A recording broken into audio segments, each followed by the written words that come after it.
presidir e dar continuidade e presidir a segunda parte dos trabalhos desta manhã, excelentíssimo senhor desembargador do Trabalho e gestor regional do programa Trabalho Seguro, Amarildo Carlos de Lima. Eu, antes de passar a palavra ao desembargador Amarildo, eu gostaria de fazer um sorteio. Vamos sortear primeiramente 2 obras, uma para a lista de magistrados e procuradores e outra para a lista de peritos. Tem que estar no auditório, senão não vai levar. Então, a primeira, eu pediria então um número de 1 a 131, que é para a lista de presença de peritos e servidores. Um número, por gentileza. 1 a 131. 15. Número 15. 15. Antônio César dos Santos de Souza. Está no auditório, por gentileza, então já pode passar ele, depois eu entrego ele. Por gentileza, venha receber a sua obra. Para a lista de magistrados e procuradores. Pediria para o doutor Cassimiro ele me dizer o número de 1 a 78. Doutor Cassimiro, de 1 a 78, diga um número, por gentileza. De 1 a 78, qual o número, por favor? 25. 25. Número 25. Amarildo Carlos de Lima, é esse? Conforme combinamos. O Hélio Henrique Garcia Romero. Está aí o Hélio? Doutor Hélio Henrique Garcia. O Hélio Romero, está aí, não? Eu não vi o Hélio Romero aí. Outro número, por favor, doutor. 5. Número 5. Amarildo Carlos de Lima. Não vale. Não, aí não vale, eu estou fora, desculpa. Eu estou...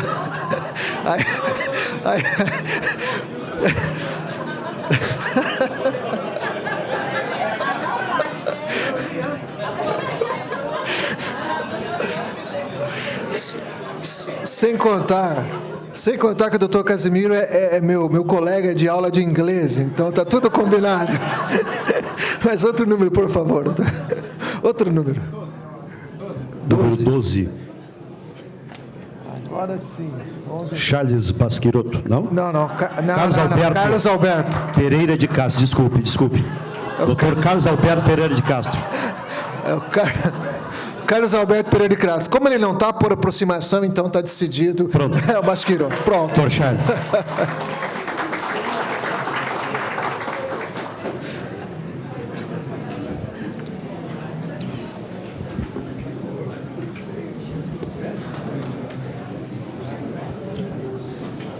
Desembargador Amarildo, por gentileza, faça uso da palavra. Sim, muito obrigado. Mais uma vez, bom dia a todos. Então, dando sequência aos nossos trabalhos, ao último módulo e posterior encerramento da nossa atividade de hoje, que está sendo bastante gratificante, né? Eu digo que essa semana aprendi muito com todos os eventos que eu participei no TST e aqui também, são eventos complementares, né? Então, desde logo já passo a palavra ao professor Rodolfo Gouveia Vilela, que tem uma atuação reconhecidíssima em todo o país e não só no nosso país, é uma autoridade realmente no assunto, dispensa apresentações e que falará na complementação também a respeito da avaliação do nexo causal e concasal, das perícias, teoria do ato seguro e da falha segura, se é que existe ainda esse termo falha segura na NR12, mas enfim, desde logo, então, passo a palavra ao professor Rodolfo, que terá 1 hora para a sua exposição, depois seguiremos no mesmo procedimento com a abertura de perguntas e encerramento do nosso encontro. Professor, por favor, fique à vontade, a casa é sua. Bom dia a todos. Eu queria agradecer aqui ao convite, é uma honra, né, participar desse processo de discussão, que eu acho que o Trabalho Seguro está propiciando, né, um movimento muito importante, não só na área do judiciário, mas a possibilidade de uma maior articulação, né, de ver se essa rede que nós estamos falando aqui começa a enredar, porque é uma rede, né, a gente já está vendo que são vários pontos, né, de furos nessa rede, né? Ou seja, nós estamos numa situação, eu entendo, muito crítica, né? Já foi falado aqui de crise da área de saúde e segurança, né? Da necessidade de um novo olhar, de um novo paradigma para essa questão, porque eu acho que nós vivemos uma falência do sistema de rede de proteção, que começa lá no local de trabalho, né? Então, nós estamos jogando para os juízes, agora nós vamos jogar para Deus, né? Porque os juízes já estão perto ali, né? Então, agora nós vamos jogar para Deus, porque a coisa não está, né, não está enredando, né? Um termo que o Fadel, que é um pesquisador da Fiocruz, utilizou, que ele falava que a Renast era uma rede que não estava enredando, mas, na verdade, é a rede de proteção inteira que não enreda, né? Ela tem furos. Eu acho que esse debate anterior, né, a Edna se saiu muito bem aqui, mostrou um pouco essa dimensão. A encomenda que eu vou me dedicar mais é em relação à questão dos acidentes, porque os acidentes, apesar de ser um fenômeno mais antigo em termos de estudo, né, de pesquisa, de intervenção, de análise, ele, se a gente for olhar a fundo o acidente, ele mostra os mesmos problemas que estão na base, que é a questão organizacional que vocês estão discutindo. Né? A questão da análise do processo de trabalho, análise da organização do trabalho, né, é o que está por trás dos acidentes, apesar dele ser um fenômeno mais pontual, instantâneo, que tem uma evolução mais rápida. Mas a gente vai ver que o acidente, né, na verdade, ele incuba, né, o acidente dá avisos, o acidente está presente, a sua gênese está presente no processo de trabalho muito antes da sua ocorrência, daquele momento abrupto, né, que ele vai acontecer. Então, eu vou me ater mais a essa questão, a gente tem que escolher, né, doutora Marido, porque o tempo vai nos pegar. E eu gosto muito de contar casos, eu quero fazer uma coisa muito assim, aberta, até para interrupção, as pessoas poderem falar. A gente é mais uma troca, né? E essa minha apresentação, a gente faz esse trabalho, uma atividade de extensão chamada Fórum de Acidente de Trabalho, que está, depois a gente vai deixar a apresentação, nesse www.forumat.net.br. É um espaço presencial de encontros periódicos. Nós já vamos, esse ano, fazer o 50º, vamos fazer 50 encontros presenciais, principalmente na região de São Paulo, capital e interior, né? Mas é um espaço que tem sido muito rico e vai nessa direção de construir uma rede, né? E depois eu vou comentar, se tiver tempo, um pouco essa experiência. Então, essa apresentação nossa é uma atividade de extensão da universidade, está dentro desse contexto, né, que é de uma tentativa de criar um espaço, tanto virtual como presencial, né, para discutir o acidente de trabalho e os problemas relacionados ao trabalho de uma forma interativa com a sociedade, com os atores que estão nesse campo, né?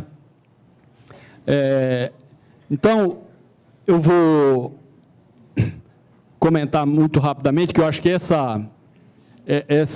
o anunciado 11, né, e o enunciado em geral, né, os vários que eu vi lá do caderno, eu achei muito interessante, um avanço na forma de entendimento da questão, né, do processo de trabalho. Eu acho que o trabalho seguro, né, esse esforço de construir uma diretriz, eu acho que ela está muito feliz, né? Eu vou passar rapidamente por essa questão, porque vocês já conhecem. Vou apresentar um caso, né, que chama o trabalhador que apanhou do robô. É um caso de acidente real que aconteceu na região de Campinas, no interior de São Paulo, né? É um exercício que a gente tem usado ele muito em aula, em atividade de extensão como essa, em discussão. Se tiver tempo, um acidente que foi analisado muito importante na Inglaterra, né, de choque de 2 trens, um de alta velocidade e outro de média velocidade, que mudou a forma de compreensão do acidente de trabalho na Inglaterra e principalmente na Europa. Mas é um caso mais longo, não sei se nós vamos conseguir chegar lá, porque eu começo a falar e o Amarildo vai ter que me cortar aqui várias vezes, né? Comentário sobre o nexo, enfim, essa coisa que a Edna já comentou muito, que é o trabalho como determinante, né? Trabalho como determinante da saúde. Isso tem um peso. A gente vai tentar esboçar um pouco isso, falar um pouco do fórum e, ao final, a questão da rede. Então, o enunciado, eu acho que ele já dá uma diretriz, né, importante, que é essa multiplicidade de elementos, né? Os acidentes devem ter um enfoque na multiplicidade de elementos próprios da condição de trabalho relacionada à exposição dos trabalhadores a riscos laborais, restando superada a visão tradicional do ato inseguro em face da alteração da NR11. É interessante chamar a atenção porque, independente da NR11, esse conceito de ato inseguro, erro humano ou falha técnica, ele é de 1930, né, de um engenheiro que trabalhou com os dados de uma seguradora, de seguradoras privadas nos Estados Unidos, o Engie, e chegou a essa conclusão que os acidentes tinham 5 peças de dominó, né, que o principal era o erro da própria vítima, né, o ato inseguro ou falha técnica. Independente da NR1 ter alterado isso, o mundo inteiro já faz uma crítica muito forte a essa concepção, né, dessa dualidade, desse reducionismo, dessa visão explicativa que reduz um fenômeno complexo, derivado do trabalho, a esses 2 aspectos, né, como se o sistema, o processo de trabalho, se resumisse ao indivíduo que errou ou a falha técnica material. Então, caiu o avião, ou é falha do piloto, ou é falha da turbina, né? Essa é a explicação. Então, nós vamos tentar trabalhar essa questão, né? Erro humano. O que é esse humano? Quando fala erro humano, né, está se falando sobre o erro do operador de fim de linha. É o sujeito que foi lá, apertou o botão, ou pisou fora do andaime, né? Ele errou, né? Essa visão, então, do ato erro humano, explicando como um ato inseguro, né? Isso foi escrito em 1930 e hoje tem uma força, uma visão que a gente chama de ideologia, né? Porque ela não tem interesse em explicar, ela tem interesse em esconder interesses, visões, defesa jurídica, né? Principalmente do empregador. É uma explicação fácil, é uma explicação conveniente, portanto, é uma explicação ideológica, né? Ou seja, do senso comum, né? E nós vamos mostrar que também, só falar, bom, não é mais ato inseguro, é condição insegura, que uma leitura do enunciado pode fazer essa leitura, também nós precisamos entender o que é essa condição. É o processo de trabalho que está se dizendo? O que é condição insegura? É a falha técnica material? É deixar de cumprir a norma? Então, nós vamos ver alguns casos mostrando que o buraco é mais embaixo, ou mais em cima, né? Parece que o buraco é muitas vezes mais em cima, né? E fatalidade? A gente acha, bom, fatalidade não dá mais para explicar acidente como fatalidade. O acidente que vocês viram no Fantástico, há 2 semanas atrás, dos mineiros, a justiça no Chile considerou que foi uma fatalidade,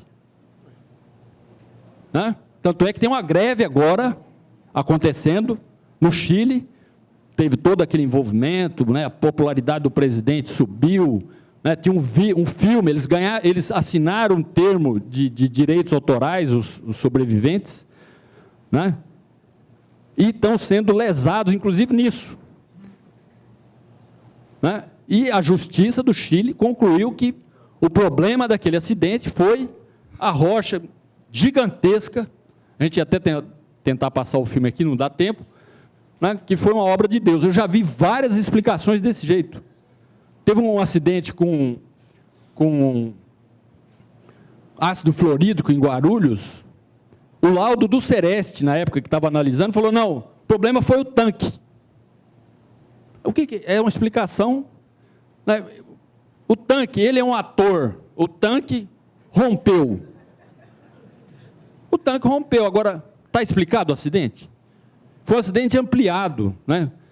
Teve que desocupar 3 quarteirões em volta da fábrica, morreu 3 pessoas. A explicação era essa. Problema do tanque, né? Então, nós temos que buscar as origens mais profundas desses eventos. Se a gente quer falar em reparação, se a gente quiser falar, então, em prevenção, mais ainda, né? O não acontecimento, para que isso não fique uma coisa para Deus, porque fatalidade é uma coisa, né? Aliás, o termo acidente de trabalho, né? Ele fala isso. A palavra no português, acidente, se a gente for olhar no vocabulário, o que é? Né? É uma fatalidade, é um infortúnio, né? Uma coisa imprevisível, né? Portanto, impossível de prevenir. Nós não temos outra palavra no português, mas dá essa noção. Então, a gente ainda está diante de explicações desse jeito. Então, nunca é demais repetir. Essa crítica já tem, no Brasil, pelo menos 30 anos. E se a gente for numa fábrica e assistir uma palestra de CIPA, numa CIPAT, né, ou um cartaz, uma campanha de segurança, vocês vão ver frases, até do TST eu já vi do trabalho seguro. Tem frases, cartazes do trabalho seguro que dá essa ideia, tome cuidado, preste atenção, essa visão ainda individualizadora do fenômeno, que é um fenômeno que tem a ver com o indivíduo, né, com um aspecto, um componente do sistema. Nós vamos tentar fazer uma leitura crítica desses aspectos. Então, para começar, eu vou comentar um caso que a gente chama o trabalhador que apanhou do robô. Tem a figura, não sei se dá para vocês, talvez apagar um pouquinho aqui, essa da frente.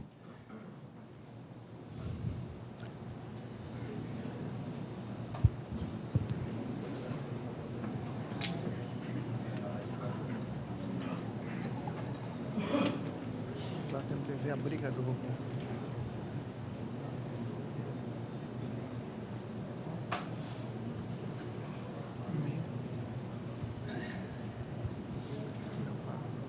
Vamos lá, eu vou adiantando, depois se melhorar a imagem. Bom, aí é um robô de solda que faz, projetado uma máquina, né, programada para fazer união de peças metálicas, juntar, né, chapas com perfis, né, ou tubo, para fazer uma peça que todo mundo conhece, que chama pallet. Só que é um pallet de aço, né, um pallet metálico, pesado. O pallet é uma peça bastante delicada, porque ela é usada em empilhadeiras para fazer movimentação vertical de carga. Todo mundo que trabalha aqui já viu pallet, até em supermercado, fazendo movimentação, normalmente mais usado de madeira. Então, esse robô trabalha dentro aí, além de unir as peças, ele faz a armazenagem. Do lado direito, vocês estão vendo aqui, deixa eu jogar uma luz lá. Desse lado aqui ele está, então ele faz a união das peças aqui e já faz a armazenagem do pallet pronto aqui do lado direito, né? Bom, o que aconteceu? Aqui outra imagem, né, desse caso, o trabalhador que apanhou do robô, ele é protegido, porque esse movimento dos braços do robô é um movimento de risco bastante importante, tem vários casos de óbito, né, com acidentes com robô no Brasil, fora do Brasil, na Alemanha, né? E tinha um portão, aparentemente com um sistema de intertravamento, um portão, né, tipo esse de condomínio, que você tem uma trava articulada ali com um sistema elétrico de segurança, e na frente um cartaz: perigo, proibido acesso à zona de movimentação do robô. Está claro? Bom, vamos lá. O que aconteceu? O trabalhador entrou na zona de operação do robô de solda, né, de pallet, como eu já comentei. A área cercada com esse cartaz, já comentei. Ao entrar na área do robô, o trabalhador não viu o óleo no chão, escorregou, é atingido pelos braços do robô, quebra o braço, né, e tem vários ferimentos graves. O SESMIT e a CIPA investigam o caso. Concluíram: ato inseguro por desobedecer ordem de serviço, né, e ordem, inclusive, de segurança, que estava lá em frente, o cartaz. Recomenda reforço no treinamento sobre as regras de segurança. E a empresa ameaça justa causa. Esse exagero aí do final levou com que o sindicato fosse ao local, o Sindicato dos Trabalhadores Metalúrgicos lá da região, e tentaram elucidar o que aconteceu até para proteger o trabalhador. Bom, eu quero que vocês me digam, eu vou anotar aqui rapidamente. Está investigado o caso? Por quê? O que falta perguntar? Então, vou anotar aqui rapidamente. Será que ele entrou lá para quê? Né? Tirar um selfie? Ou dançar um tango? O que ele foi fazer lá dentro? Então, primeira pergunta. Quem mais? O que falta? Quem mandou? Então, o que ele foi fazer lá dentro? Quem mandou? Quem mais? Tinha óleo no chão. Por que tinha óleo? O que mais? O portão não funcionou?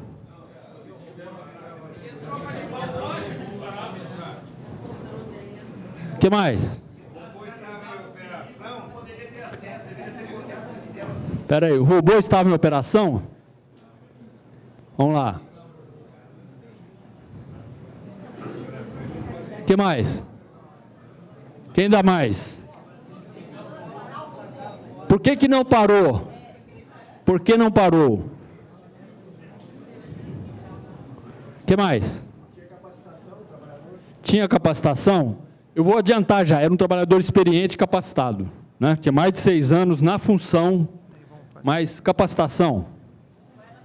Qual era a função dele? Qual era a função? Já foi do óleo. O que mais? Tá bom?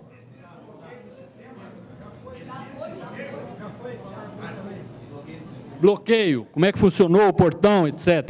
Ele tinha autorização para entrar? Autorização? Qual a necessidade de entrar? Necessidade de entrar. Porque entrou, né? Acho que é a primeira.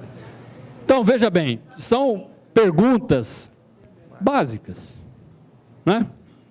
Sem conhecer o caso, você já despertou aqui o interesse e fala, bom, primeiro, o que ele foi fazer lá dentro? Então, essa pergunta é semelhante ao que a Edna explorou com vocês. O que você faz na sua função? Qual o seu ofício? Lá do Ramazini, 1700 e pouco, não é isso? Eu estou com o mesmo problema de óculos da turma da manhã, viu? É um problema da variabilidade. Vai dar para emprestar. Um escuro. Eu acho que nós estamos com um problema de visão. O olhar, já foi falado, o olhar é um problema de visão.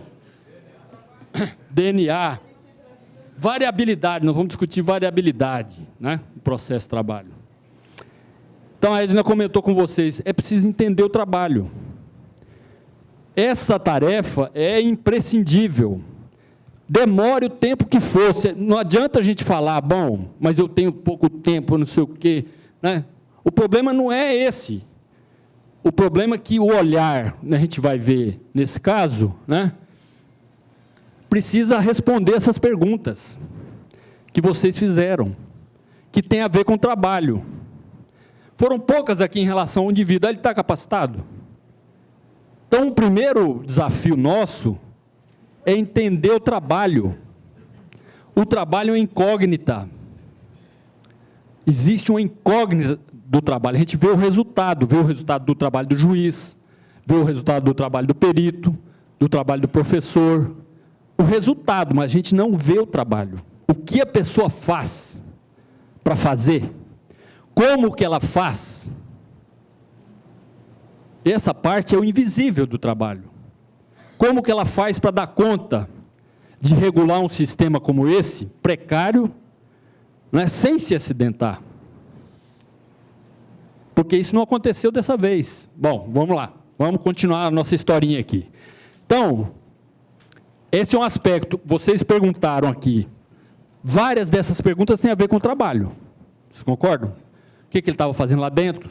Teve ordem, né? Tem outros aspectos relacionados a outros elementos do sistema, né?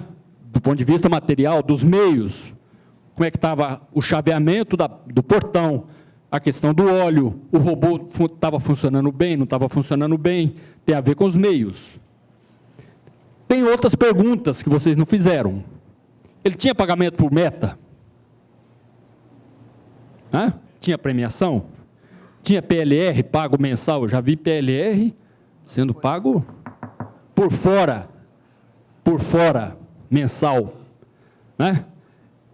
Tinha pressão de produção, né? Então, outras perguntas poderiam ser feitas, né? Então, são elementos fundamentais, básicos, para entender o trabalho. Vamos ver a continuação da história. Se a gente for no meio jurídico, esse tipo de afirmação, a gente usa isso aqui em aula, todo mundo cai. Um trabalhador responsável experiente teria seguido as regras, evitando o acidente. A maioria acha, com aquela primeira informação da empresa, cai bonitinho, Edna, nesse negócio aqui, né? Se ele fosse um sujeito experiente, treinado, ele teria evitado o acidente. Ou seja, culpa da vítima. A empresa agiu com rigor para preservar a cultura de segurança da organização, pois se fizer vista grossa, os procedimentos de segurança viram letra morta e são desmoralizados. A conduta do SESMIT é essencialmente correta, pois o treinamento melhora a consciência do risco e evita novas ocorrências. São frases típicas, né, do meio jurídico, das perícias, pergunta que o juiz muitas vezes faz. E muita gente cai. Bom, o que aconteceu por uma investigação parcial, rápida, que o sindicato fez, tentando fazer aquele procedimento que vários aqui falaram, ouvir. Ouvir, né? Foram lá tentar ouvir e descobrir. Primeiro, a solda dava defeito. Então, isso é um mito da engenharia, né, que é o meu caso, de que o problema no processo de trabalho, na produção, é esse elemento infeliz que tem dor de barriga, namora, né, tem dor de cabeça, fica velho, fica meio, né, sem óculos, a visão vai perdendo. Vamos substituir por máquina. Só que essa substituição é sempre parcial. Ela não é completa, né? A solda dá defeito, o robô, a máquina dá defeito. Então, o trabalho mudou de natureza, né? Então, historicamente, a gente teve um processo de trabalho que era manufatura, lá do Marx, passou para a maquinaria, e essa maquinaria agora incorporou uma tecnologia de automação que tornou esse trabalho muito mais complexo, mais rápido, mas não dispensou o trabalho de supervisão e de vigilância e de conserto das máquinas. Então, a solda dava defeito. O defeito na solda gerava retrabalho, pois o robô soldava e fazia também o empilhamento das peças, como eu já falei, mas gerava um retrabalho. O portão aberto não parava o robô, o sindicato não explorou isso aqui, esse fio, né? A área era considerado gargalo de produção, não tinha um robô A e um robô B. Então, se parasse o robô, parava tudo, tinha um impacto na produção. Os trabalhadores entravam habitualmente na zona do robô para checar os defeitos da solda e marcar a peça para conserto manual fora da área de movimentação do robô. Então, era uma burla, né, entre aspas, para assegurar a qualidade do produto. Essa peça, se tivesse um defeito grave, ela poderia gerar um acidente material importante, um acidente com pessoas. Esse caso é rastreado pelo sistema de qualidade. Você sabe quem é, que horário que estava sendo feito, onde, quando essa peça foi produzida e quem foi o responsável, que pode ser responsabilizado lá na frente. Então, era necessário, uma necessidade operacional, entrar, marcar com giz, tirar, já saber que essa peça estava com defeito e corrigir manualmente depois. Era habitual bypassar o portão, e a chefia imediata era ciente da situação. Certo?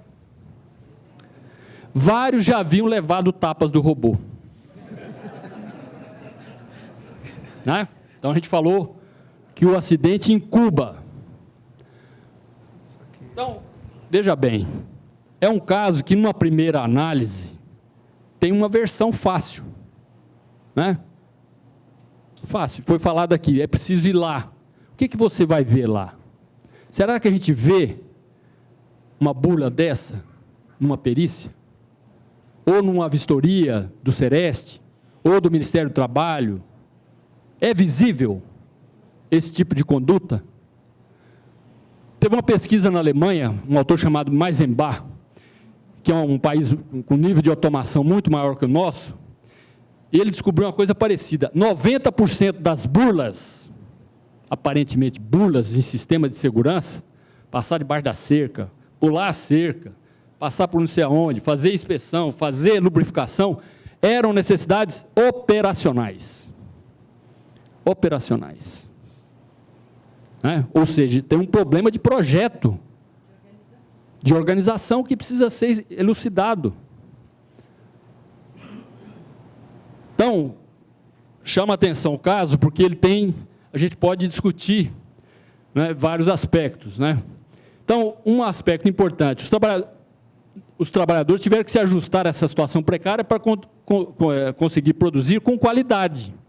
Eles estavam fazendo por zelo da produção, para não matar gente no supermercado, ou numa fábrica que tem movimentação. Né?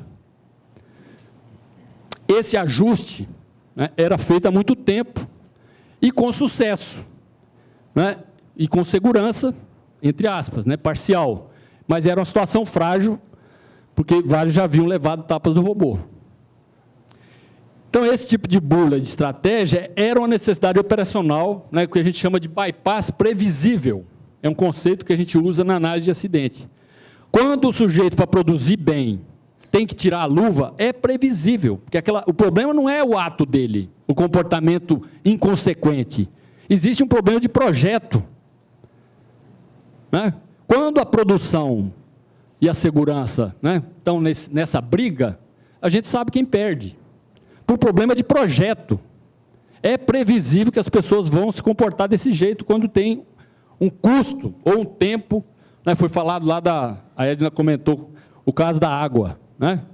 1 hora a mais para fazer a perfuração. Tem que ver o que está acontecendo, porque virou as costas, provavelmente eles vão fazer diferente. Né? Tem um estudo da Renata Way que mostrou o seguinte, inclusive na umidificação, aumentaram os riscos de acidente. Diminuiu a questão da poeira, mas o projeto, a quantidade de escorregões, né, porque eles passam em lugares de desfiladeiro, né, aumentou os riscos de acidente. Porque não foi levado em conta a atividade de trabalho. Quem projetou, muitas vezes, o dispositivo de segurança, não levou em conta a necessidade real do trabalho. A variabilidade, que é um conceito caro para a ergonomia, né, essa ergonomia de origem francesa, pelo menos, né, que a gente tem tentado se inspirar. Né? Esse tipo de estratégia só é conhecida no chão de fábrica, ou seja, volta de novo a necessidade de ouvir.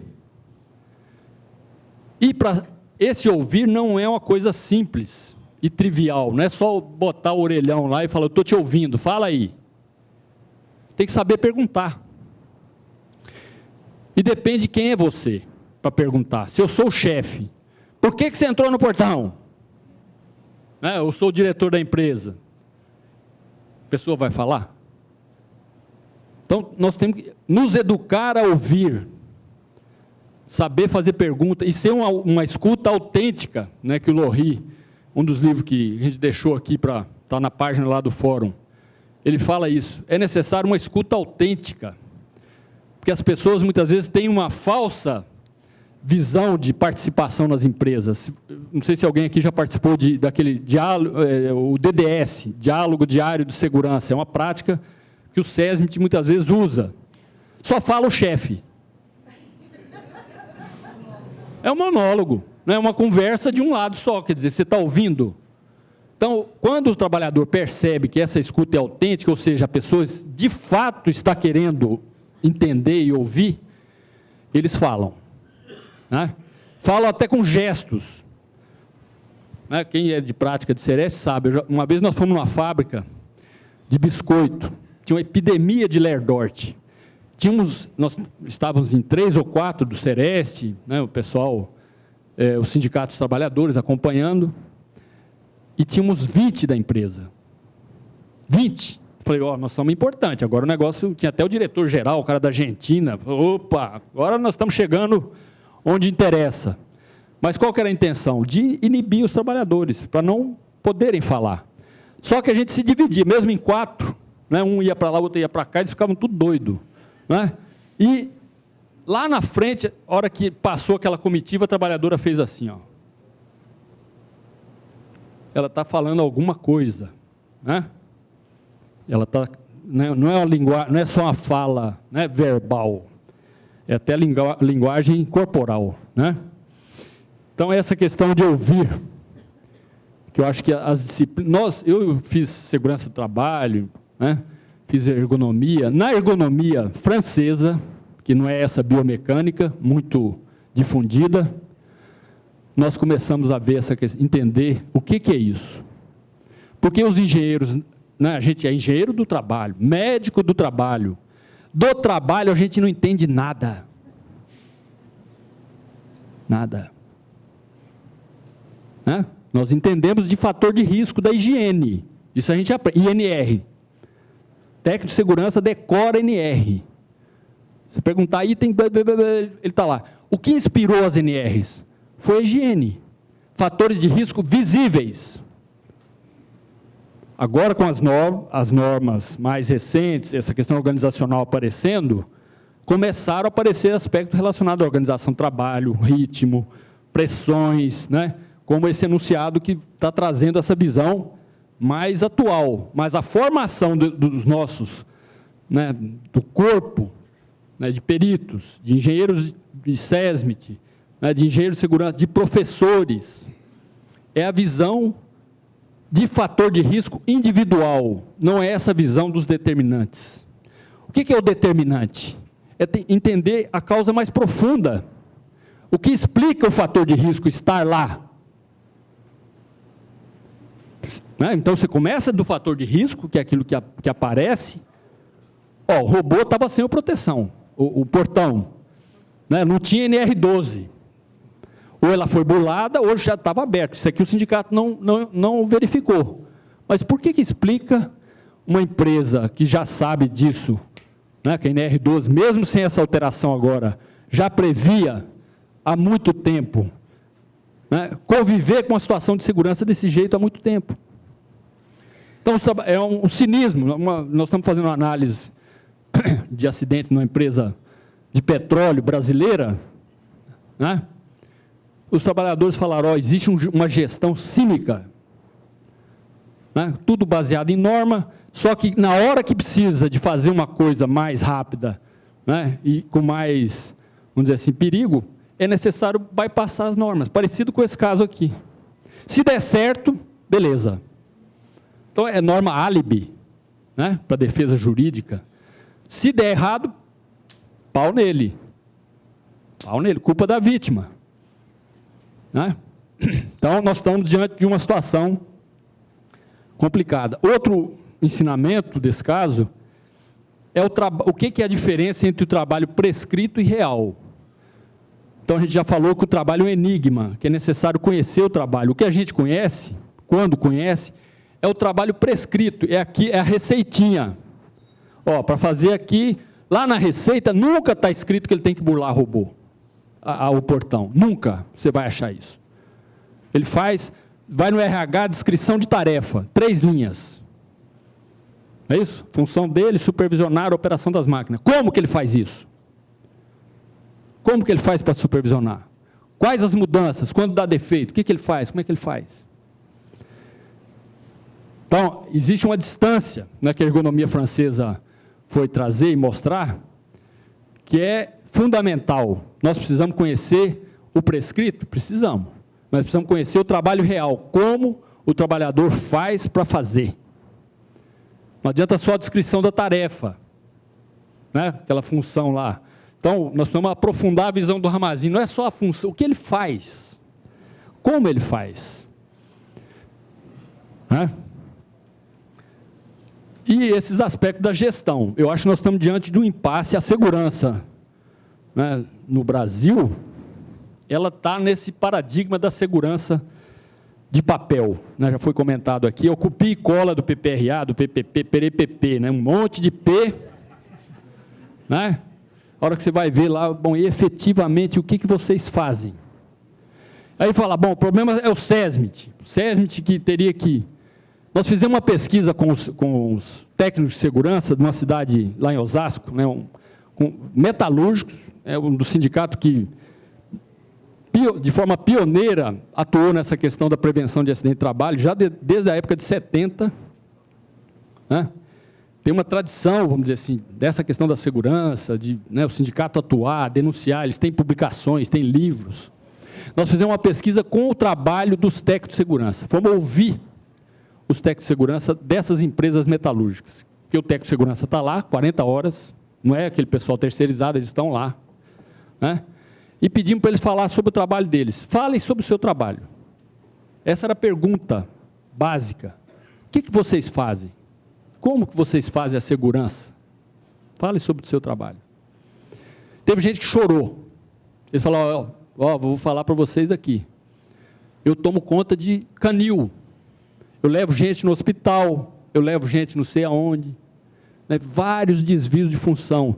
Quando eu vejo situação de risco, eu não posso interditar uma máquina, mesmo em situação de risco grave iminente, porque senão meu emprego vai embora. Tem dia que eu não durmo, porque eu fico com medo do que foi autorizado um trabalho lá, sem as medidas necessárias, ou com terceirização dentro da fábrica. Né? Vários com problema de alcoolismo, por questões de não poder fazer o que eles gostariam de fazer. Então, é importante ouvir o trabalho. Os técnicos e os SESMITs, no meu ponto de vista, precisariam de uma reforma profunda. Eu acho que aí o trabalho seguro poderia dar uma contribuição importante nesse sentido. Nós precisamos mudar, porque eles estão defendendo o interesse público, apesar de ser num contrato privado, dentro da empresa, esse contrato não tem nenhuma proteção, como tem em outros países, nem em convenção coletiva, em negociação, e muito menos no contrato de trabalho. Esses profissionais são profissionais da saúde pública, do interesse público. Eles não estão lá defendendo só o capital, a segurança do trabalho do produto, e muito menos a segurança patrimonial.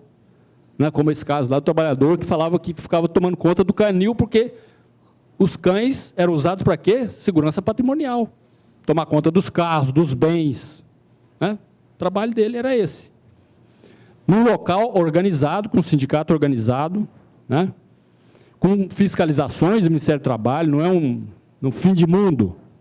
Né? Então, eu acho que esse é um aspecto aí que a gente estava comentando aqui da rede. Né? Essa rede dentro da empresa, que eu acho que é o local, a CIPA. Qual a autonomia da CIPA? Nós temos, na Constituição do Estado de São Paulo, o direito de recusa ao trabalho perigoso. O indivíduo, o trabalhador, pode recusar o trabalho em condição de risco grave iminente. Ele faz isso. Qual a rede de sustentação para ele fazer isso? Porque deixar isso na mão do indivíduo, né, é novamente acusar ele de culpado. Você poderia ter recusado o trabalho e não recusou. Não é isso? Então, essa rede, eu acho que no local de trabalho, se a gente quiser pensar, né, em solução, em médio prazo, nós temos que voltar a atenção para o local de trabalho. Quem são os atores que estão lá, que têm condição, os principais interessados. Né? O saúde do trabalhador fala, o trabalhador tem que ser, infelizmente, ele não é o protagonista hoje. Porque o direito de defesa dele, coletivo, dentro da empresa, não existe. Não existe. Ele está sozinho.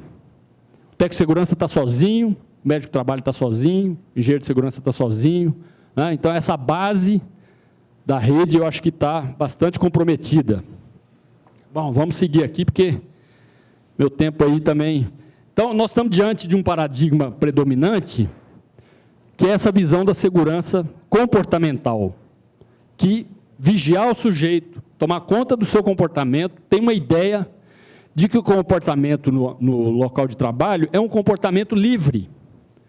O sujeito faz e toma a decisão que ele achar mais conveniente. É um comportamento livre. Né? Nem fumar é livre, porque se o sujeito é adicto para fumar, né, vários médicos pneumologistas morrem de câncer. Então, o comportamento no local de trabalho, no ambiente de trabalho, ele está dentro de um contexto, de um sistema, de um processo de trabalho, de uma determinada organização de trabalho que a gente precisa entender melhor. Mas predomina essa visão, né? A Petrobras, Vale do Rio Doce, grandes empresas no país adotam e compram um programa muito conhecido chamado STOP, né? Não sei se alguém já ouviu falar, que é um produto da DuPont. É um produto, ela faz agulha, faz navio, faz tinta, faz produto químico, faz também um programa de segurança chamado STOP, que é vigiar o comportamento individual das pessoas, com essa visão de 1930. E as grandes empresas pagam uma fortuna por esse tipo de consultoria, para implantar esse tipo de programa, né, numa visão ainda restrita. Né? E para isso é necessário a gente, não adianta só criticar, nós vamos construir um outro referencial. Você só critica quando você muda, e quando você consegue colocar algo no lugar. Então esse é o desafio maior, que é realmente dar o passo à frente. Né? Como mudar, né, na formação das pessoas, né, nessa ideia. Esse autor, o Rison, ele vai falar que os erros são mais consequências do que causas. Ele é o fim da linha lá no processo. A armadilha está feita para ele errar, e ele vai errar. Né? Ele vai errar, vai cometer um ato inseguro, né, e vai cair nessa situação aí. Então, esse autor bastante reconhecido internacionalmente, ele fala que a comunidade que trabalha nessa área, né, vem tomando consciência, né, de que é necessário agir sobre esses erros latentes, que ele chama. Ou seja, as causas das causas, as causas mais profundas, que são de origem organizacional. Quem comprou aquele robô? Quem fez o projeto? Né? Quem deixou ele operar daquele jeito? Nós já pegamos situação lá pelo Sereste, que a gente encontrou fábrica de fiação, de tecelagem, fábrica importada da Itália, tinha 2 preços, com proteção e sem proteção. Você importa, né? Um tear extremamente perigoso, com partes móveis, giratórias, né? Sem a calanda de proteção e sem dispositivo de intertravamento, você escolhe. Né? Isso é uma decisão gerencial. O sujeito, ele pôs a mão lá no tear, não sei o quê, foi ato inseguro.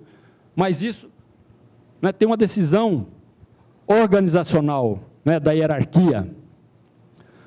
Né, então, a gente ainda aprende desse caso, nunca aceitar a primeira versão. Né, a primeira versão, normalmente, ela tem um viés. E numa análise de acidente, não existe uma análise neutra. Fala, não, eu vou fazer uma análise estritamente técnica e independente. Não é neutro. Parte do ponto de vista da visão de mundo. Né, são seres humanos. Quem é que está pagando? Quem é que está pagando? Né? Análise. Análise. Né? Então, tem casos, por exemplo, Shell BASF, né? Tinha conflito de interesse lá, acadêmicos da Unicamp ou de outras universidades, né? Do lado da empresa. Né? Quem é que paga? Então, falar, não, eu vou fazer aqui porque meu currículo, né? O meu portfólio acadêmico, sou doutor não sei aonde, fiz não sei o quê, em Harvard, não sei o quê. Quem é que está te pagando? Isso vai influenciar. O caso do o desabamento da linha amarela em Pinheiros, não sei se vocês lembram. A empresa, para se defender, contratou um bambambam do exterior. Ele chegou lá e falou que foi obra de Deus. Acredita se quiser. Contratou um pastor. Então. Contratou um pastor, o cara veio, foi obra de Deus. Com vários estudos, já mostrando vários tapas, né, quedas, já acidente com desabamento, uma estrutura geológica complicada, várias situações de estudo já mostrando que aquilo lá tinha coisa complicada. Obra de Deus.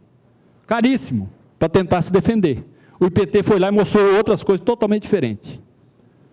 Então, quem é que te paga? Quem é você que está fazendo análise? Né? Isso vai influenciar nos resultados. Que tipo de visão? Ele vai lá para ouvir as pessoas, já vai com a visão do expert. Aí tem o expert com X e com S, né? Qual deles que nós vamos escolher? Erro de grafia, né? Então, nunca aceitar a primeira versão, uma coisa interessante, né? A gente entende que é necessário confrontar opiniões, às vezes não é por maldade também, né? Eu falo, não, o gestor é isso, o SESMIT é isso. A ideia da ergonomia é, nesse ouvir, é você se colocar no lugar do outro, e ter humildade para ouvir, porque as lógicas dentro de uma empresa são diferentes. Tem a lógica da manutenção, tem a lógica da segurança, tem a lógica da compra, tem a lógica do diretor, do gestor. Então, você tem que confrontar várias opiniões para chegar na sua opinião. Mas se você vai dar uma opinião. Né? Outro aspecto importante, né, da abordagem, é que o acidente tem história. Ele incuba, ele dá avisos. Então, nunca falar, não, o acidente nuclear não sei aonde. Lá, se a gente for analisar o trabalho dos operadores do sistema, eles vão saber situações que eles estão em saia justa. Né? Esse é o momento da prevenção.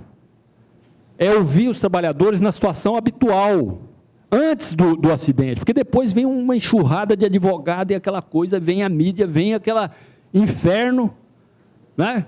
E é o pior momento para entender o acidente, para fazer a prevenção. Tem um autor que fala o seguinte, bom, o acidente é o Lohri mesmo fala, é uma oportunidade do aprendizado organizacional, porque é o momento que a organização está frágil. Ela se abre, é como se fosse uma parede que, né, os aspectos organizacionais podem aparecer. Mas é o momento também de defesa, então é um paradoxo. Tem um autor que fala o seguinte, a gente aprende não é com acidente, é com o não acidente, é com a não ocorrência, se você estiver ouvindo o dia a dia, o cotidiano. É lá que tem a oportunidade da prevenção, as dificuldades, né? Como é que eles dão conta, porque a situação vai esticando. Esse caso da mina lá do Chile, né, apesar da justiça ter falado essa asneira que foi uma fatalidade, né, os trabalhadores falaram, ó, imagina uma mina trabalhando a 800 metros de profundidade, eles começaram a escavar nos pilares de sustentação da mina. Dá para pensar um negócio desse? E tira um pouquinho, né? Vamos pensar que isso aqui é o pilar. Ó, tem ouro, no caso lá era prata, né? Ou cobre, não lembro mais. Vamos tirar mais um pouquinho. Cobre. Ah, não caiu, não aconteceu nada. Vamos tirar mais um pouquinho? Né? Vamos tirar mais um pouquinho. Os trabalhadores falaram isso, está no vídeo lá do Fantástico. E eles não tinham, a resposta do gestor foi o seguinte, ó, ou você faz ou a porta da mina está aberta. Pode sair. Até que fechou, né? Até que fechou. Até que fechou. E foi uma fatalidade. Bom, então, os acidentes incubam no sistema. E essa incubação é a oportunidade de valorizar os incidentes, pelo menos os incidentes. Pelo menos os acidentes. Porque se você valoriza o acidente, tem a oportunidade de um aprendizado. E analisar o acidente é uma obrigação. O pior da análise do acidente é quando ela é mal feita. Que você acha que está resolvido, como esse caso aqui. Dá uma dura no sujeito, reforça o treinamento, e o sistema continua exatamente igual. Então, a análise de acidente é uma obrigação, porque se não fazer, a gente está incubando também, né, fragilizando o próprio sistema de segurança. Então, essa ideia de que é preciso sair dessas causas imediatas. O Lohri falava uma coisa interessante. Quando você está querendo achar uma agulha perdida, né, debaixo de um poste, você vai ficar só ali, onde tem luz. onde é visível. E esses aspectos organizacionais estão de fora desse foco da luz, debaixo do poste. Você tem que sair dessas causas proximais do acidente para buscar causas mais profundas que estão invisíveis. Elas não estão acessíveis. Isso dá trabalho, né? Então, outra ideia é de que os acidentes são resultados de contradições na organização, no sistema de trabalho, né, no sistema de atividade. É preciso entender essas contradições. No caso aqui do robô, uma contradição é o seguinte: qual regra seguir? Eu tenho a regra de produzir com qualidade, que é rastreável, ou eu sigo a regra de segurança? É uma contradição, né? Diante de uma contradição, você não sabe se vai para lá, se vai para cá. A contradição é isso, né? É aquele impasse. Então, é necessário entender as contradições que estão na origem desse sistema para a gente poder avançar, né? E aí, uma coisa que eu vou tentar, pelo menos, mostrar aqui, que é essa ideia de um sistema de atividade. O que é essa organização do trabalho? Que a gente, na Saúde do Trabalhador, fala, nós precisamos entender a organização do trabalho. Tem lugar que o pessoal entende por organização do trabalho, arrumação e limpeza, né? Chega lá o 5S, está tudo bonitinho, limpinho, né? Está organizado, vai no banco, né? Está uma maravilha a organização do trabalho. Mas é um termo, um conceito que precisa de mais, como que eu diria, mais detalhamento, né? Nós precisamos entender esses elementos que compõem a organização do trabalho, né? Isso aqui eu já comentei, que a abordagem clássica, a nossa formação da higiene, da segurança e da medicina do trabalho foi em fatores visíveis. Você concorda, Edna? Visíveis. É aquilo que é o que vai para a norma, né? Os aspectos de tensão, os aspectos subjetivos, o clima, né? As cobranças, os olhares. Você vai fiscalizar um olhar? Né? Você vai falar, não, o chefe, porque o olhar do chefe para mandar fazer alguma coisa, quem está lá dentro entende. O cara dá só uma olhadinha assim, já sabe o que... né? Ou seja, as tensões que estão lá. Então, a nossa formação vem daí, e eu acho que nós estamos diante de uma necessidade, né, de aprimorar essa questão, que eu já comentei. Então, esse autor da Finlândia, eu tive lá um tempo, ele vai mostrar uma atividade produtiva, né, com esses elementos, que eu vou rapidamente aqui, só para encerrar. Uma produção envolve uma equipe, um sujeito, por exemplo, a equipe do robô. A gente nem sabe se ele trabalhava sozinho, se era um coletivo, né? E ele está movido para alcançar um determinado objeto, né? Ou um objetivo, se é uma coisa mais específica. Hoje eu tenho que produzir 40 peças porque o caminhão está lá encostado, né? Ou 200 peças. Opa, desculpa. Então, esse objeto é o principal elemento do sistema. Todo sistema, uma padaria só se justifica, ela só existe para a sociedade se ela produz pão. É objeto, né? A justiça, né? Qual que é o objeto da justiça? Do poder judiciário? Distribuir justiça, assegurar direitos, não é isso? É o nosso objeto, o caso aqui de vocês. Será que a gente consegue realmente alcançar esse objeto? Então, um sistema de atividade, ele consegue dar conta do objeto parcialmente, quando ele alcança os seus resultados de fato, né? Mas no sistema a gente tem resultados esperados e inesperados. O objeto lá naquela fábrica de produzir pallet era a produção daquele tipo de artefato, mas ela está produzindo também acidente e outras anomalias, que a gente não sabe, pode ser problemas ambientais, né, galvanoplastia, banhos, uma série de resultados inesperados que também são fruto do mesmo sistema. Não dá para mim entender o acidente, né, como um resultado inesperado, sem entender o conjunto. Essa unidade de análise é uma unidade dialética inseparável. Eu não consigo entender o objeto, se eu consigo ou não o objeto e nem os resultados, se eu não entender quais são os instrumentos, aqui não só instrumentos materiais, meios materiais, mas conceituais.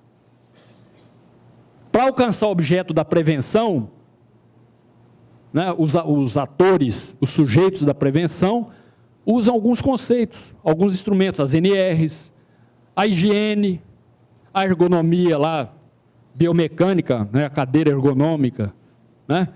Será que esses conceitos dão conta da prevenção enquanto objeto? Então, nós estamos querendo dizer o seguinte, que nós temos que entender o conjunto, né? O sujeito, quem são esses atores. Esses atores não atuam sozinhos, eles estão dentro de uma comunidade, então o operador lá da produção de robô, tem gente do departamento de compra, tem uma divisão de trabalho, tem uma hierarquia, né? O chefia imediato tinha anuência dessa situação, né? Tem regras, aqui no caso das regras, a gente tinha aquele conflito, uma contradição na base do sistema. Qual regra seguir?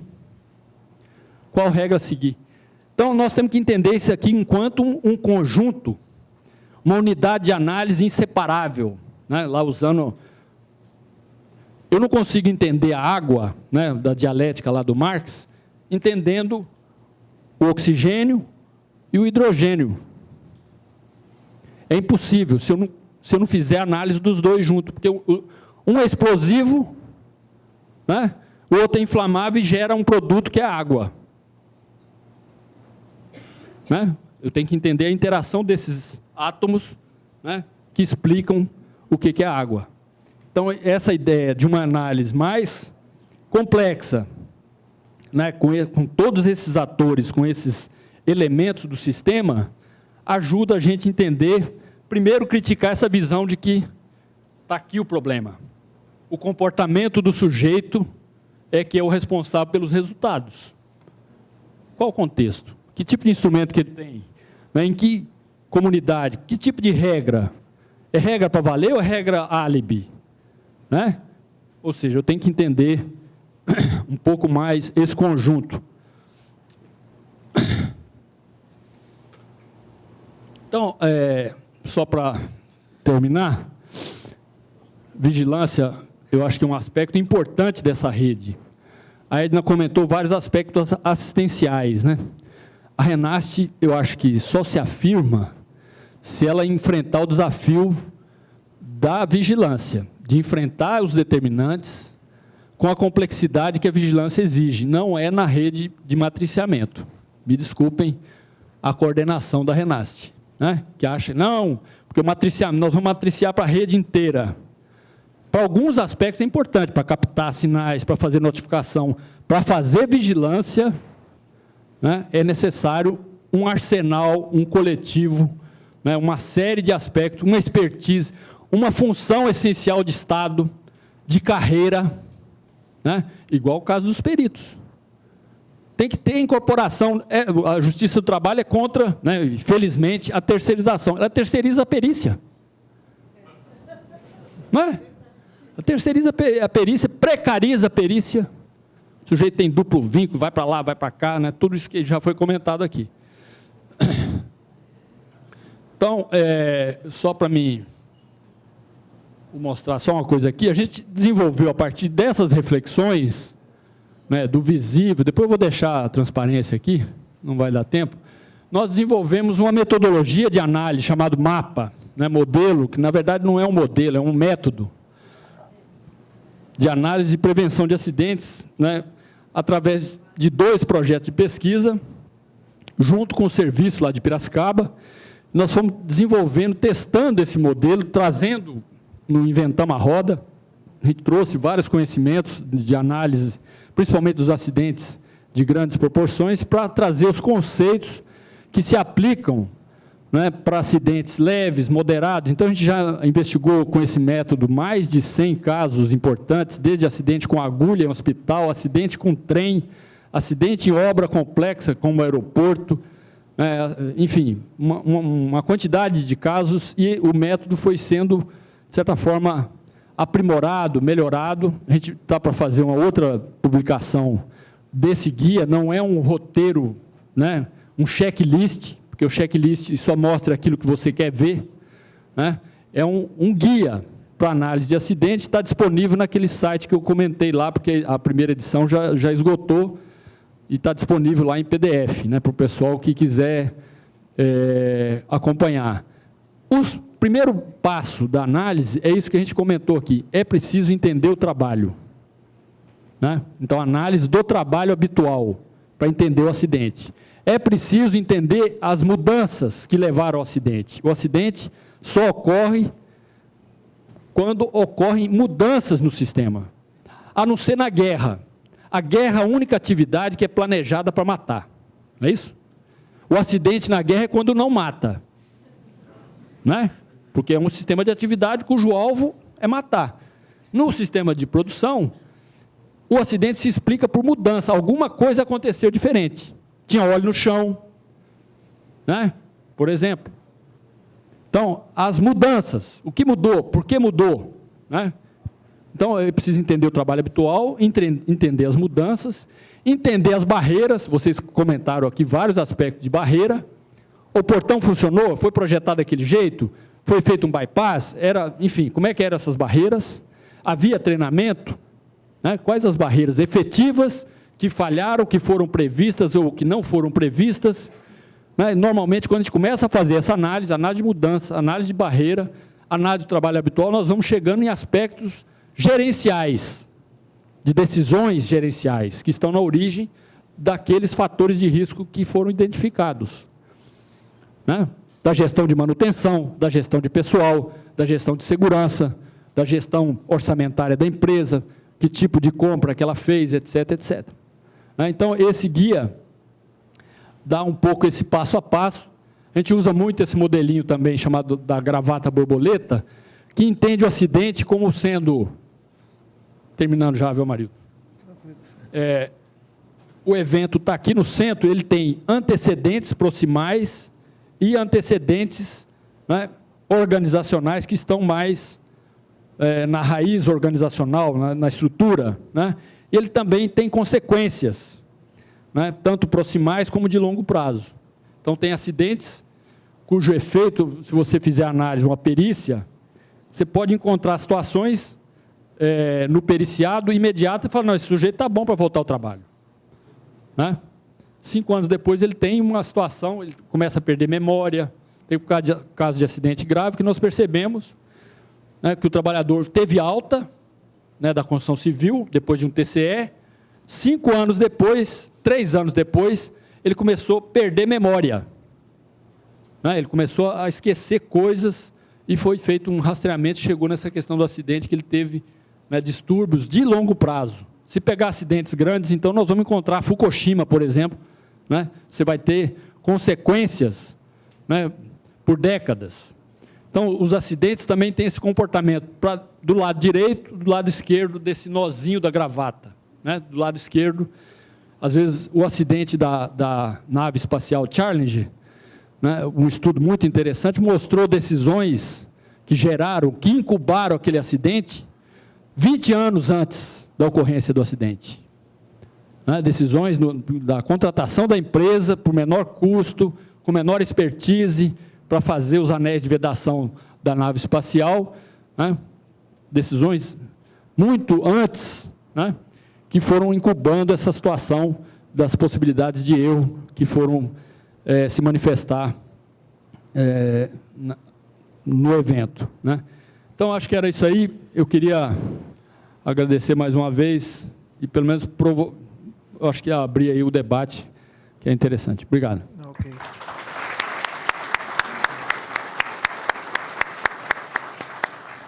Bom, eu agradeço ao professor Rodolfo, que eu não conhecia pessoalmente, só a sua obra. Embora conhecesse o seu colega de trabalho, nosso amigo Pará, nosso amigo, que é copartícipe nessa obra também do mapa. Eu não vou fazer maiores comentários, vou desde logo passar a pergunta a quem quiser, e para depois nos encaminharmos ao encerramento, tentando ser o mais britânico possível, né? Então, por favor, as perguntas. Por favor, eu gostaria só de fazer um comentário. Sim, doutora Viviane. falar a respeito da importância desse fórum virtual, fórum de Botucatu, como a gente chama, que ele, na verdade, nasceu de uma indenização de uma ação civil pública em que o juiz destinou grande parte de recursos a esse fórum. Então, a importância dos juízes, às vezes, fazerem essa destinação em danos coletivos para o fim de restituir, de alguma forma, né, a saúde do trabalhador, seja através, encaminhando para o INSS, ao verba, para a reabilitação, ou para a academia, para que providências como essas sejam tomadas, né? Professor, então eu há muito tempo consulto esse fórum com uma bibliografia esmerada, né, e também sugestões, estudos de caso. É magnífico, professor, parabéns. E, professor, o senhor falou que o acidente acontece em decorrência de modificações abruptas e tal, mas as condições pessoais, elas podem ser levadas em consideração na organização do trabalho? O fato de a pessoa, às vezes, não ter a atenção necessária, isso é humano, né? Ou não ter a acuidade na visão. Esses elementos, eles podem ser considerados no sistema organizacional para a prevenção de acidente? Eu acho que melhor responder já e depois nós...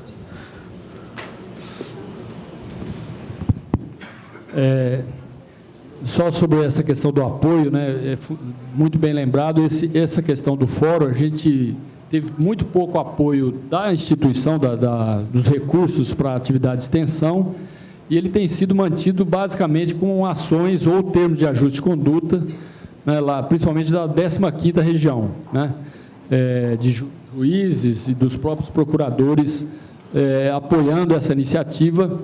Então, isso é muito importante para dar continuidade, inclusive, né? Porque a gente, a cada ano, meio que faz agora acabou, vamos começar de novo e não deixar a coisa cair, né?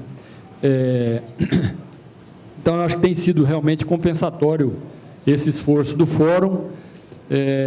A gente teve um ano que nós estávamos medindo a quantidade de acessos, né? Só em um ano nós tivemos aproximadamente 50 mil acessos na página, né? Então, mostra que é um assunto, apesar de muito estudado, como eu falei, ainda tem muita carência, né, de materiais, de oferta de texto, de notícias, tem espaços, nós estamos criando um espaço, inclusive, para o judiciário, tem uma paginazinha lá, uma porta para discutir essas questões, né, abrindo um diálogo com o judiciário. Inclusive, a Associação Nacional de Anamatra compõe a organização e a coordenação do fórum. A gente tem uma coordenação, né, informal, vamos dizer assim, mas que a gente decide a agenda, a pauta, e a Anamatra, através da desembargadora Silvana Abramo, né, lá de São Paulo, ela participa desse esforço conjunto. Sobre essa questão das mudanças pessoais, né, toda vez que uma situação de trabalho é tão frágil que qualquer mudança, né, leva ao acidente, é uma situação insustentável. Esse é o problema. Que as pessoas vão errar, nós sabemos disso, as pessoas vão errar, vão descuidar, vão pisar onde não devia, vão fazer coisas, tem situações que são propícias ao erro, né, como essa que a gente chama de bypass previsível, são situações propícias ao erro, né? Então as pessoas vão errar, vão falar, não é que não existe erro humano, é da natureza humana errar, acertar, mas não com esse julgamento de culpa, né? Cometer falhas, deslizes, equívocos, isso faz parte. Por exemplo, o novato, qual a diferença do novato e de um experiente? Por que a gente fica com o supervisor, no caso, para dirigir carro, a gente fica lá 3 meses do lado, tem uma pessoa, inclusive com freio, né, opcional? Porque o errar faz parte do aprender. Não tem como aprender sem errar. Né? Então, em sistemas mais perigosos, você não pode deixar o piloto de avião, né, no primeiro mês, como tem algumas situações aí que já estão colocando, né, o sujeito para pilotar rapidamente, porque é o fast food, em sistemas perigosos. Então, a possibilidade de erro, a probabilidade de erro, porque uma parte do que a gente vai fazer tem que ser automatizada. O nosso fazer não é uma coisa que eu sempre penso, planejo o que eu vou fazer. Alguém me ajuda aqui a explicar como é que faz para amarrar o cadarço. Explique. Eu dou um nozinho assim, nós vamos ter dificuldade para explicar como amarra o cadarço, ou como dirige. Eu dirijo dirigindo.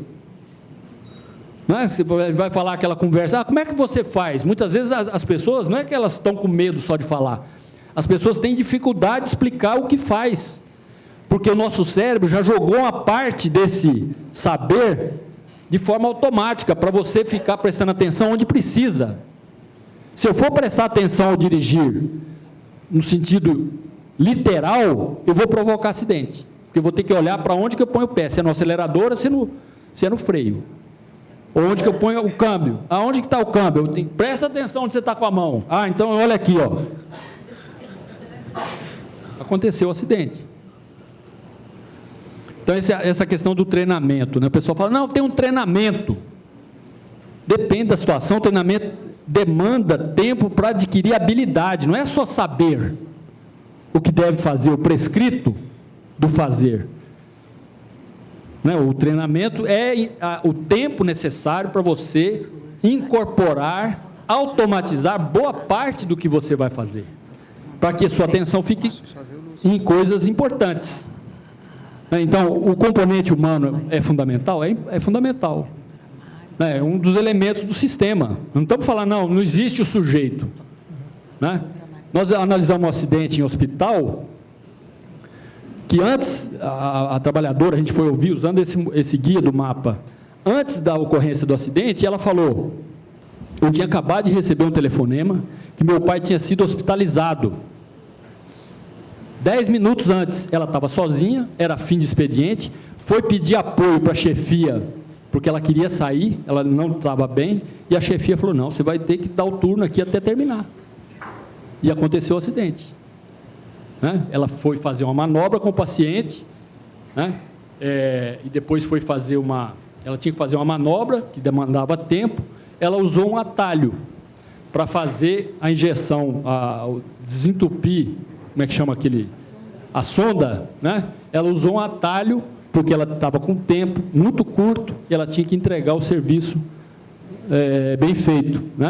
Ela usou um atalho no equipo lá, injetando o soro ali para limpar o sangue que tinha feito o retorno.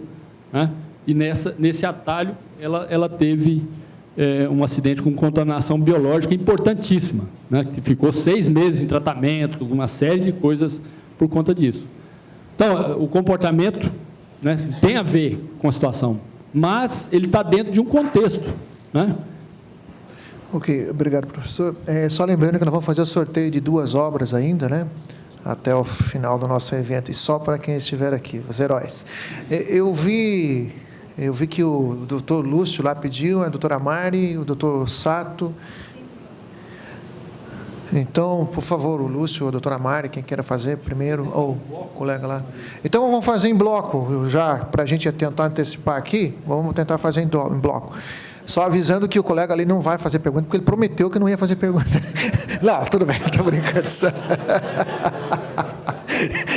Estou só brincando. Desculpa, brincadeira. Por favor. Bom dia. Primeiramente, eu gostaria de parabenizar a organização do evento, porque era isso que a gente estava precisando. A gente percebe que a Justiça do Trabalho está avançando na sua visão do que é uma perícia. Eu tenho formação de engenheiro, meu nome é Vitor Crespi, eu sou engenheiro eletricista, engenheiro de segurança do trabalho, especialista em ergonomia com MBA em gestão previdenciária. Tudo por universidades públicas. Então, gastei muito pouco para ter a minha formação e devo retornar isso à sociedade. Apesar disso tudo, eu acho que a nossa formação é uma formação muito estanque, é cartesiana, A gente só está acostumado a enxergar um determinado aspecto daquilo que está sendo observado, E as perícias judiciais são assim. Então, eu acho que esse evento traz uma nova força, os peritos e força da justiça, a ter uma visão diferente. E, em especial, aí, tentando buscar aqui o objeto do evento, em especial os enunciados 2, 3, o 9, o 10 e o 12, né? Quer dizer, mostram que as perícias têm que ser multidisciplinares,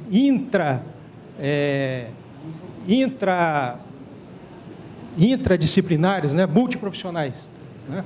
E, para isso, eu sou membro também da Associação Catarinense de Engenharia e Segurança do Trabalho, há pelo menos uns 15 anos atrás, a gente discutia isso, né?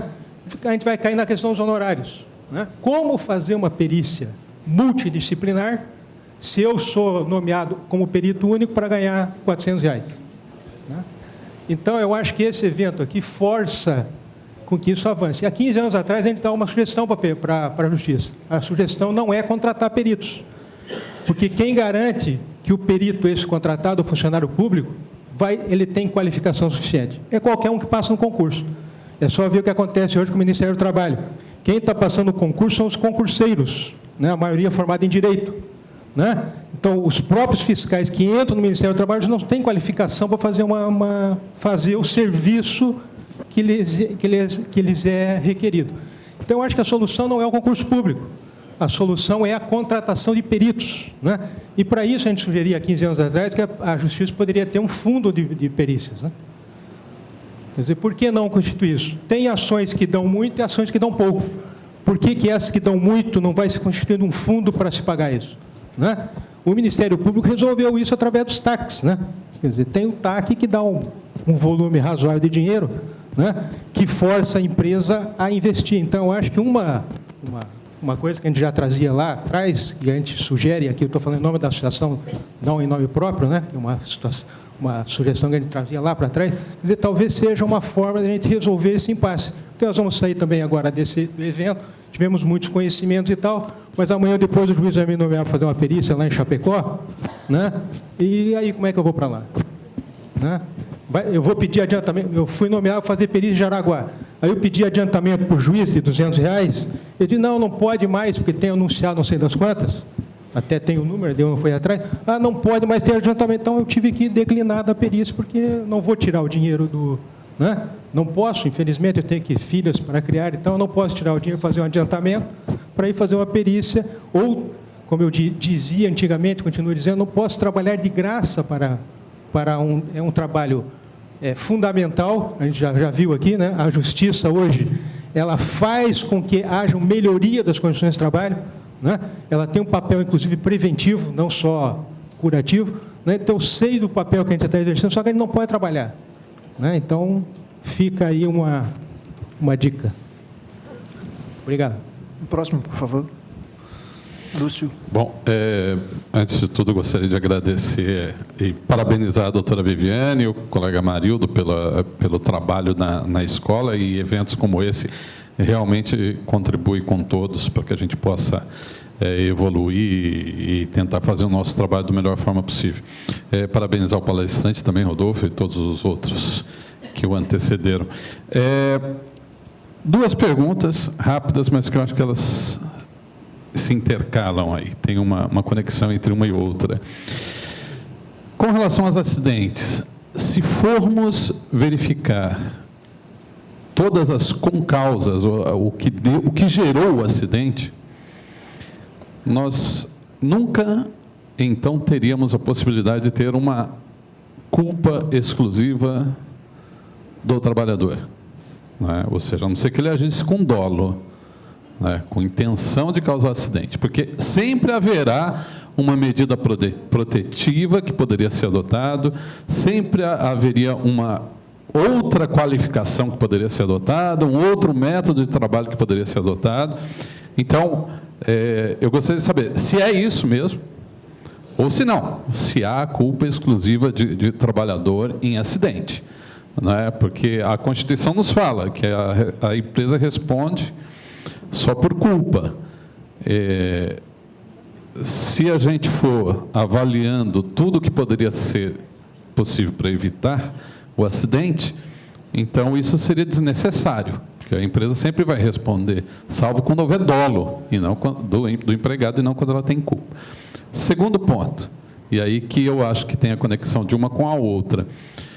Quando a gente exige na qualificação do acidente todo o mecanismo de proteção para se evitar o acidente, a gente acaba... não tem limite isso, né? Ou seja, quando a gente fala de uma multinacional lá, estabelecer critérios de proteção eletrônicos, de treinamento, de fiscalização, de assistência, de técnico de segurança, uma coisa. Quando a gente está diante de uma pequena empresa, de um pequeno borracheiro, né?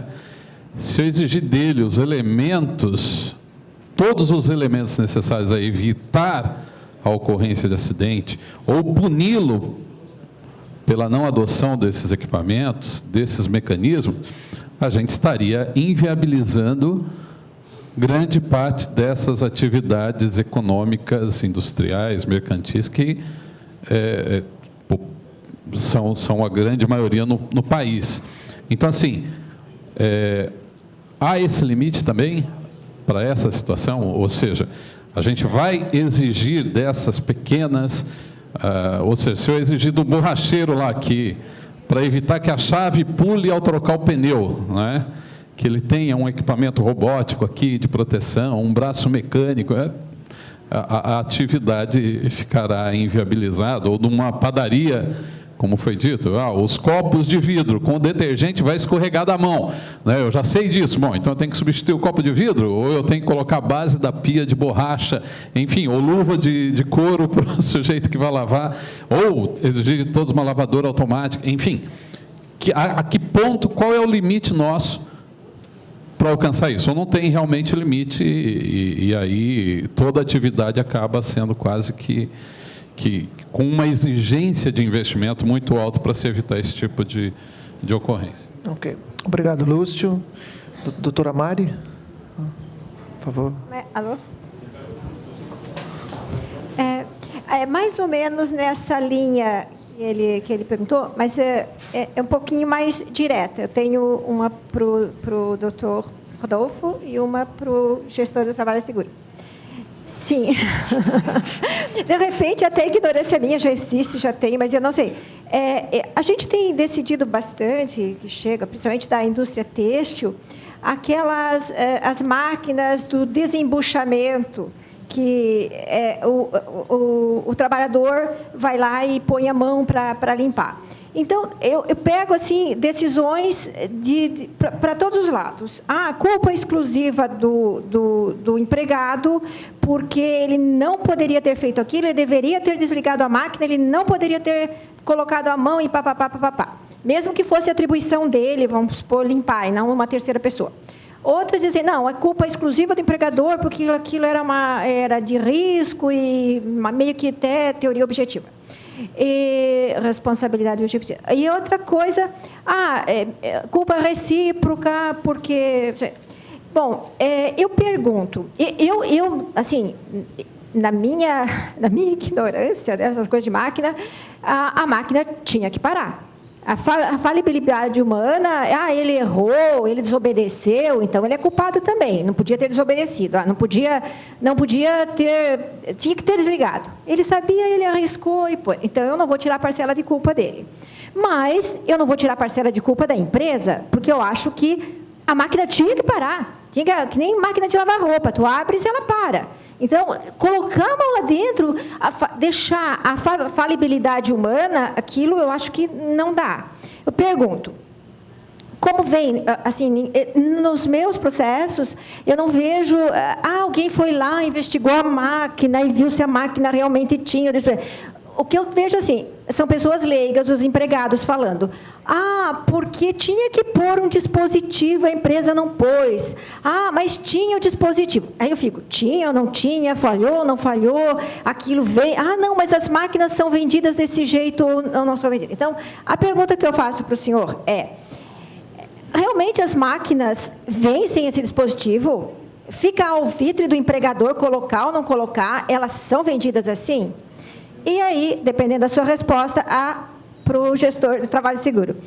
Existe uma lei que proíba que saia para o mercado, que as empresas têxteis, por exemplo, comprem essas máquinas, assim, não tem dispositivo de segurança, vou deixar que o empregado lembre de desligar. Existe? Se não existe, há possibilidade de se trabalhar lá no Congresso para ter um projeto de lei, para ter uma lei que não se venda máquina, ninguém pode fechar a empresa se tiver máquina que não tem dispositivo de segurança. Mais ou menos assim, sendo radical. Desculpa que me alonguei. Ok, obrigado, doutora Mari. E o doutor Mário Sato, agora para nós encerrarmos. Um microfone para ele aqui, por favor. Tem um lá também?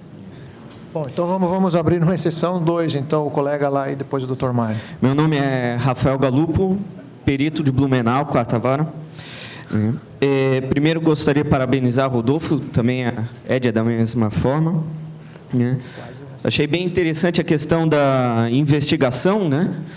Uma pergunta até que é muito importante, eu dou aula de NR12 para especialistas em engenheiro de segurança do trabalho, né? Se o trabalhador tinha um conhecimento do risco, que vem lá da NR1, né? A ordem de serviço, né? Ele tinha conhecimento do risco e o risco à sua saúde, né? Isso parece óbvio, mas se a gente pegar a ordem de serviço, descrição de ordem de serviço, cargo e função do RH, a descrição do PPRA, né? Isso se a gente encontra diferencial em grande parte, e ainda mais se vamos falar no passado com o CBO e no futuro com o E-Social, né? Deus do céu, E-Social, a gente fica anos aqui, né? Se esse conhecimento tem o registro de assinado, né? Muitas partes de máquinas, a questão que eu vejo, né? Há 5 anos eu estudo já em NR12, né? A questão é atividade operacional, dá para se resolver mudando a operação. Existe na NR12, né, a comercialização já é proibida, né, ela é proibida, já está na NR12. Agora, enxugar o gelo realmente figurativo é você cobrar que se proteja uma máquina, né, e não cobrar fabricante, importador e gerente de compras comprando essa máquina. E existe já, né, 2 tabelas, segurança e com segurança, né? A pergunta, então, rápido fica, né? De que forma o SESMIT deveria ser melhor capacitado, e os engenheiros de segurança, e os médicos do trabalho também, se a gente for pensar numa conscientização de segurança em alguma coisa mais efetiva, né? Obrigado. Doutor Mário. Minha pergunta é em relação à análise do acidente de trabalho para estabelecer o nexo causal. Quando a gente, como perito, chega no local de trabalho, a atividade não existe mais, a condição de trabalho não existe, e como fazer nesse caso? Eu, como perito já há 40 anos, eu tenho algumas dicas, né? Além, gostaria de ouvir do engenheiro Rodolfo. Empresas onde esse enunciado 6 vai ser muito importante. Análise de documentos da CIPA, análise do acidente feito pelo técnico de segurança. Então, em uma perícia, eu detectei o nexo causal nesse relato do técnico de segurança, que era um transporte de uma máquina pesada, com uma carreta, e o piso irregular. E quando a gente chegou lá, o piso estava bem bonitinho, cimentado, e essa operação não existia mais, mas existia a máquina. Eu fui ver a máquina, e quando, no relato do técnico, o transporte da carga, no piso irregular, desativou um sistema e a peça escorregou pelo peso e caiu em cima do pé do operador, do transportador. Então, graças a esse relato do técnico de segurança, eu consegui estabelecer o nexo causal. Tá? Outra dica atual a gente tem Facebook, tem um monte de coisa. Explorar, às vezes, muitas fotos que se colocam do reclamante em ambiente de trabalho saudável, perfeito, bonito. Eu já detectei em algumas perícias isso. Como estabelecer o ambiente de trabalho numa navegação, né, de uma cozinheira, que alega que estava num espaço confinado, trabalho difícil, Sendo que no Facebook ela está lá bonitinha, fazendo churrasquinho no conversa, ambiente bom, tranquilo. Eu acho que essas fotos também podem ajudar, né, de que o ambiente não é totalmente confinado como se imagina, ou como se coloca na questão. Essa é a minha contribuição. Obrigado. Bem, eu só queria dizer o seguinte, Facebook não vale porque ninguém coloca foto feia no Facebook, né? Então, só coloca foto bonitinha. Mas o professor Rodolfo agora tem a fácil missão de resumir tudo em 12 segundos. Por favor, fica à vontade.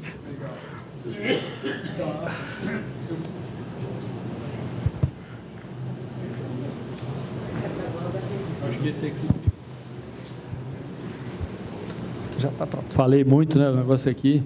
Bom, eu vou tentar focar mais nas questões, né?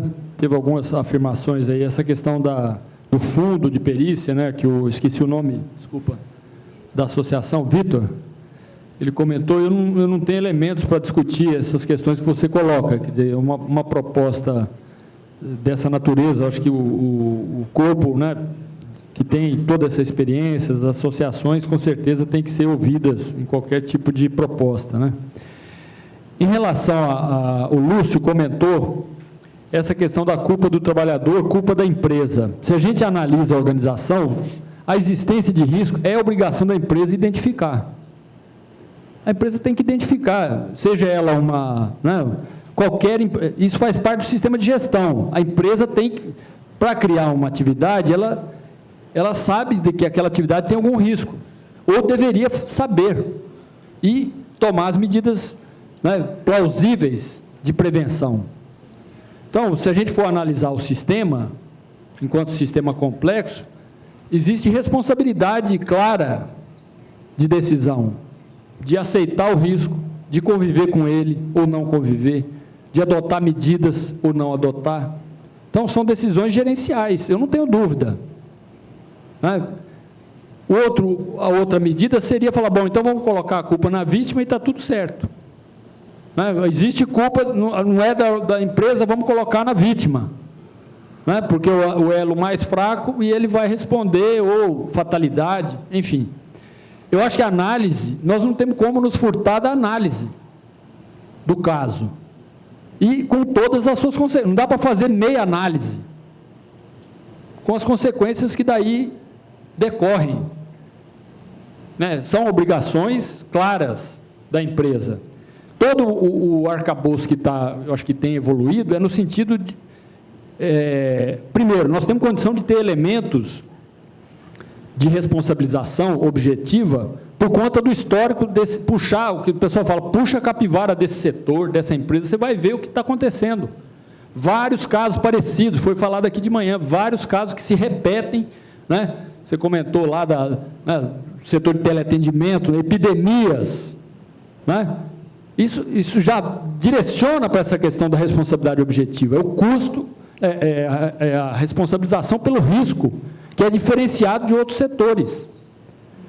Nos falta sistema de informação, isso tem sido um objeto muito importante de iniciativa, inclusive em parceria com o Ministério Público do Trabalho, para usar as informações que existem, construir um banco amigável de informação para ofertar para os juízes, né? Isso está sendo discutido agora, muito recentemente, e já tem mostrado resultados impressionantes com os dados só da Previdência.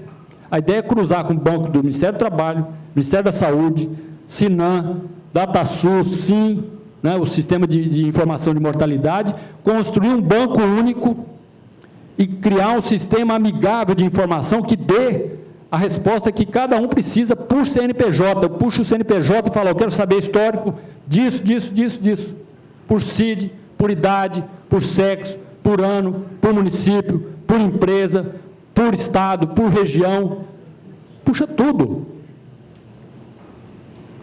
Esse sistema já está em fase avançada de teste. Está faltando construir os indicadores para fazer índices, risco relativo, né, qual a proporção de risco. Vai no sentido coletivo. Nós temos que começar a sair desse pinga-pinga, né, Essa é a minha opinião. Do individual, o caso da Shell Basf, a Márcia participou. Se fosse fazer nexo individual no caso da Shell Basf, ia ficar 50 anos, que era um nexo dependente de médico. Ah, não, mas o sujeito tem uma propensão, não sei o quê, o DNA dele, não sei o quê, não sei o quê, não sei o quê, não sei o quê. 50 anos. Ia chegar em nexo uns 3, se fosse pelo individual. Eles fizeram um caminho diferente. Eles fizeram um nexo coletivo, né?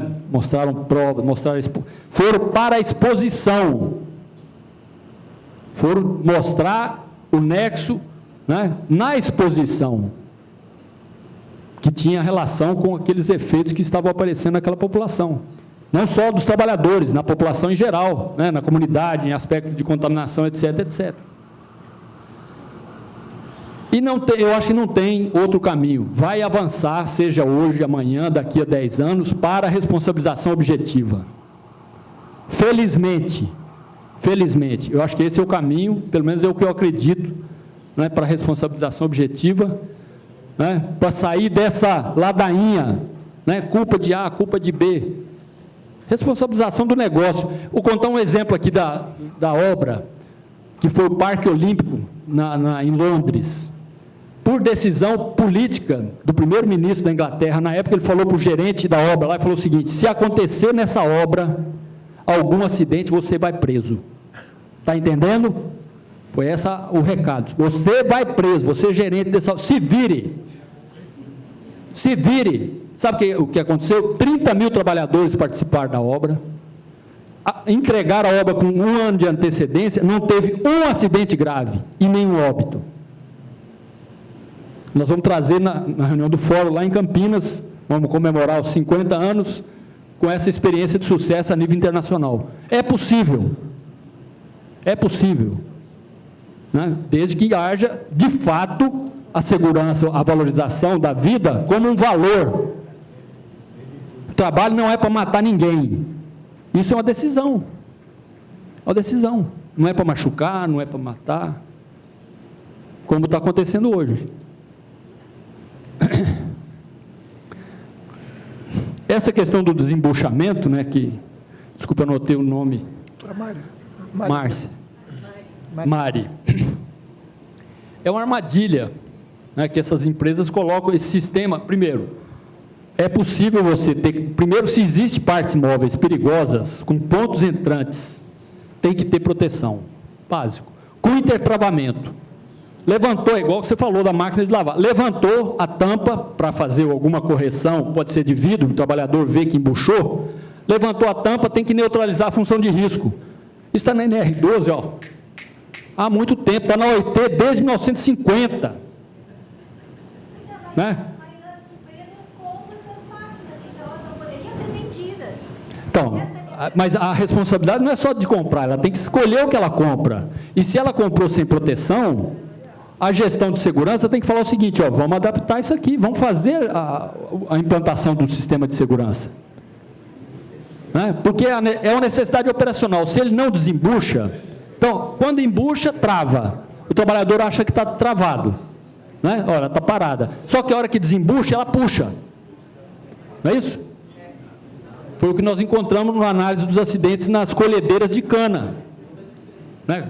Agora, corte manual está sendo criticado, trabalho escravo, um assédio degradante, exaustivo, né? Mortes por exaustão, nós pesquisamos isso aí.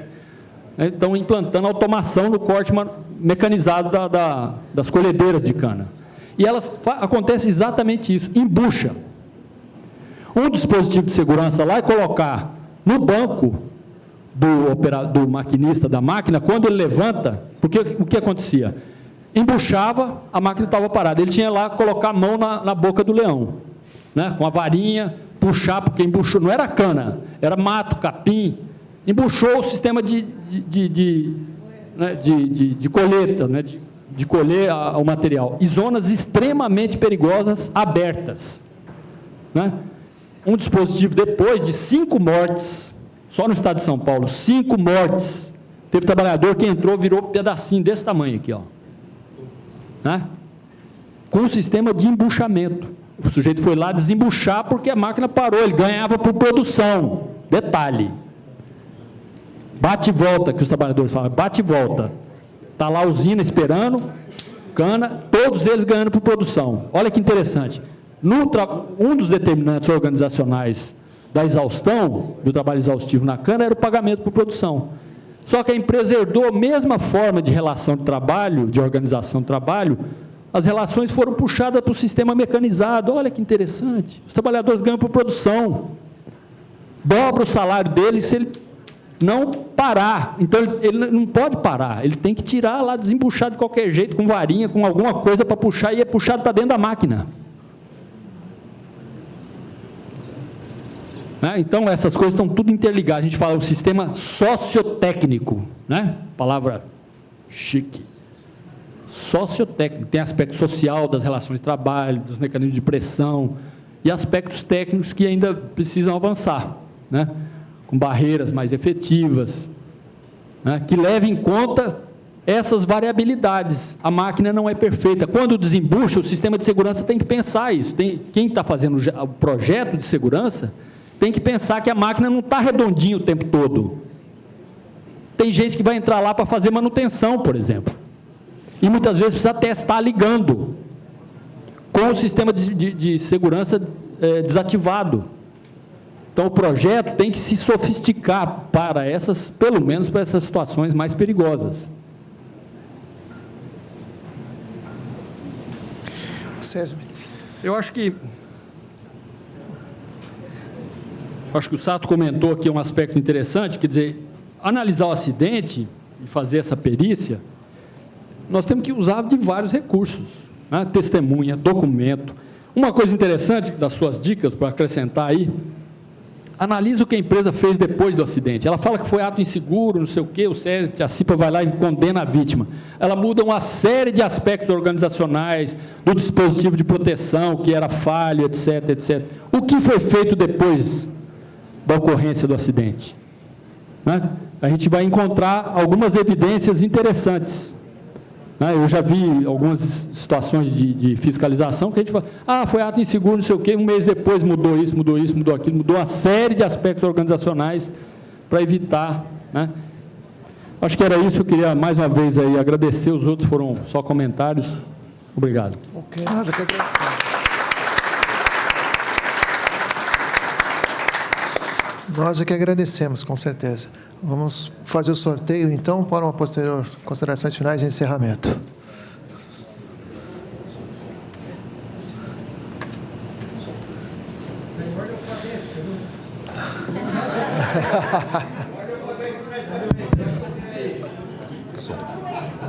Bom, na verdade, nós temos 4 obras aqui ainda para serem sorteadas. Opa, então tá.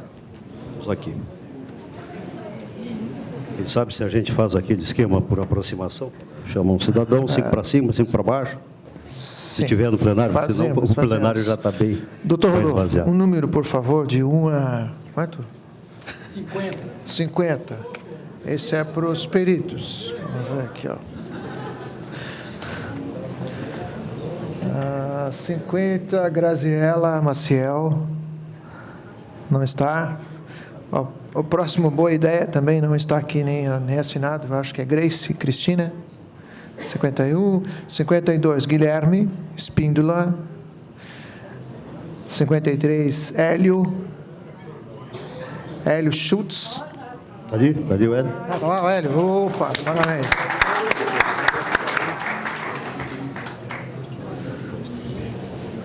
Vamos lá. Isso.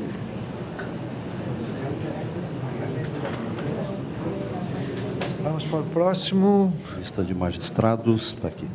Lista de magistrados, mais um E número... procuradores.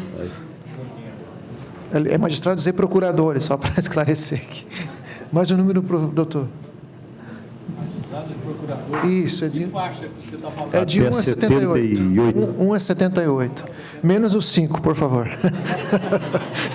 33. 33. Idade de Cristo. Que agora... Julieta.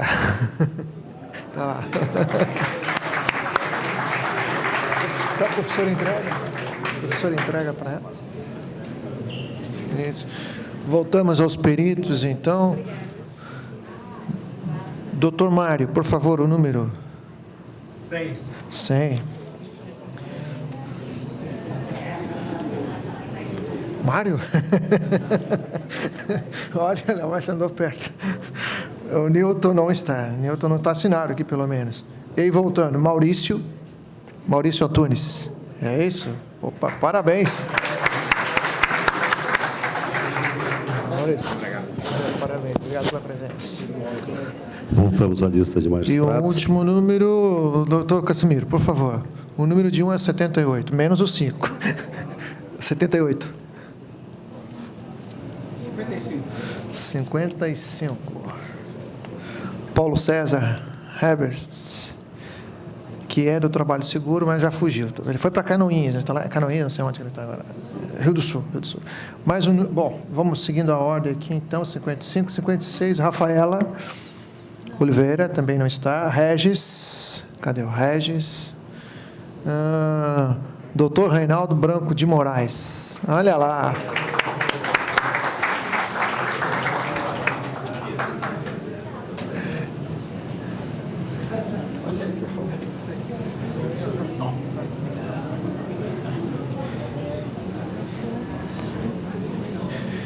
Bom, gente, para mim é uma satisfação poder coordenar esse encerramento, fazer os agradecimentos finais e dizer da coroação desse evento. E eu peguei aqui uma frase pensada do Dr. Rodolfo, emprestei justamente para dar um tom a esse encerramento, e é o que eu imagino foi e é a pretensão da Escola Judicial, e nós, na verdade, do Trabalho Seguro, pegamos uma carona com a Escola Judicial, né? Que o Dr. Rodolfo disse o seguinte: não adianta apenas criticar, precisamos construir um outro referencial. Eu acho que é justamente isso, e é isso que nós estamos buscando, e a escola, parabenizando a doutora Viviane, está buscando nesses anos todos aí que nós estamos trabalhando em parceria com esses eventos de perícia e segurança e saúde ocupacional. Um especial agradecimento aqui ao Alexandre, ao Alessandro, que está lá quietinho, mas colaborou também muito nesse desenvolvimento, a todos os presentes, né, que senão não haveria qualquer êxito, né, as perguntas muito bem formuladas ontem e hoje. Um agradecimento especial à doutora Mônica, que já não está mais aqui, ao Paulo Rogério, que veio lá do Rio de Janeiro, atendendo ao nosso pedido, especialmente do Alexandre, que já o conhecia.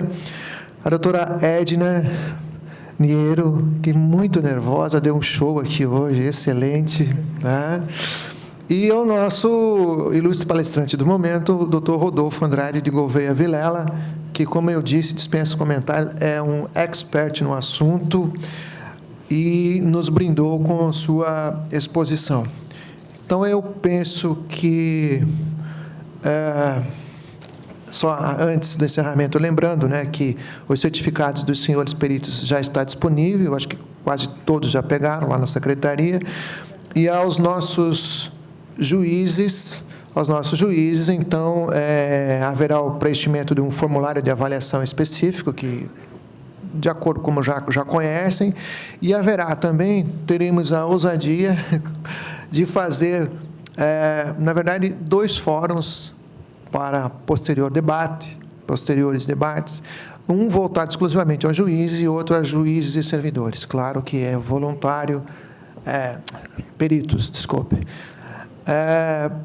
Para que possamos dar continuidade a esse evento e que será coordenado pelo Alexandre. Eu acho que eu vou ter alguma participação também nesse fórum aí, mas com certeza será capitaneado pelo Alexandre, que tem, inclusive, mais experiência nisso, inclusive no âmbito nacional. Então, eu agradeço a todos, entendo que o evento foi coroado de pleno êxito, o que nos estimula a continuarmos com essa prática e já, desde então, convidá-los a todos a participar num futuro evento que ocorrerá, não sei se o ano que vem ou no próximo ano, isso a critério da direção da escola, que acredito que está presente hoje aqui também a futura sucessora da escola, né? Então, eu agradeço a todos, muito obrigado e declaro encerrado esse 4º módulo da Escola Judicial 2015, Perícia, Segurança e Acidente Ocupacional. Muito obrigado a todos, tenham um bom dia e um bom final de semana.